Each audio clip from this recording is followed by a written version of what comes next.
The Bureau of Industry and Security has published new guidance to help companies and universities identify and mitigate risks of diversion to Russia and Belarus.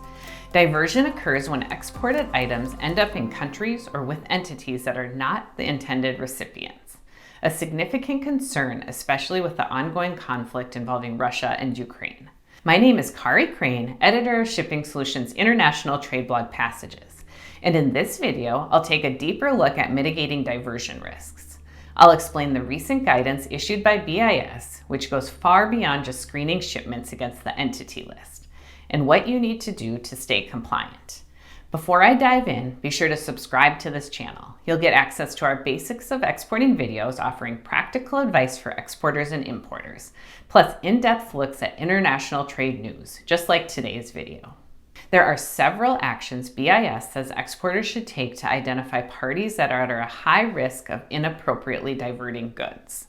First, the new guidance emphasizes the importance of screening everyone you're doing business with by using online resources provided by the Trade Integrity Project, or TIP. TIP identifies third country suppliers with a history of exporting common high priority list items to Russia since its invasion of Ukraine. These items are critical technologies and materials that could support Russia's military efforts. The CHPL includes 50 items identified by 6-digit HS codes, which we'll link to below. BIS recommends regularly screening your transactions using a search function on the TIP website or a downloadable list from the site, in addition to checking against the consolidated screening list. This step can help you identify red flags before proceeding with an export transaction.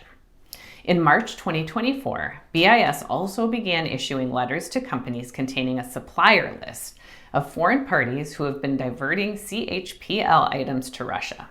Companies and universities that receive these letters must closely scrutinize their transactions for any red flags.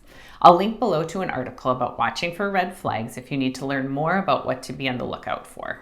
To assist with this step, Shipping Solutions Restricted Party Screening software has added the TIP list to the more than 700 lists that it screens against, making it easy for you to avoid violations. Using our tool, you can quickly and efficiently screen all parties involved in your export transaction.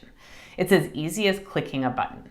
The restricted party screening software is kept up to date, so you're always accessing the most current information and don't need to feel responsible for knowing when new lists like this one from TIP are added to the screening requirements. There are several other ways BIS is alerting companies about parties of national security concern. Red flag letters inform you that one of your customers may have re-exported or transferred items in violation of the EAR. Essentially, a red flag letter serves as a warning that further dealing with the customer could result in export violations. It's crucial to conduct additional due diligence to resolve and overcome the identified red flag before going ahead with your transaction. BIS is using Project Guardian requests to ask companies or universities to be vigilant in transaction with specific parties or alert to inquiries about particular items. If you're involved in such a transaction or receive a related product inquiry, you should suspend fulfilling the order and contact your local export enforcement field office for guidance. Cooperating with BIS and responding to a Project Guardian request can be a mitigating factor in any enforcement actions brought against you. Since Russia's invasion in 2022, stringent export controls and continuously changing regulations have become the new norm. This new guidance related to diversion risk is just one of many alerts exporters need to be aware of. Below you'll find a link to a BIS webpage that provides detailed and up-to-date information on changing regulations. It includes press releases, FAQs, compliance and due diligence guidance, and other enforcement resources. Exporters should use this page to stay informed about the latest regulatory changes and ensure compliance with the new export controls. And that is a deeper look at mitigating export diversion risks. Thanks for watching, and I'll see you next time. If you liked this video, like it, share it, and subscribe to our channel for more videos sharing real practical advice for exporters. You'll also find hundreds of articles about every aspect of exporting at shippingsolutions.com/blog. Look for a link below.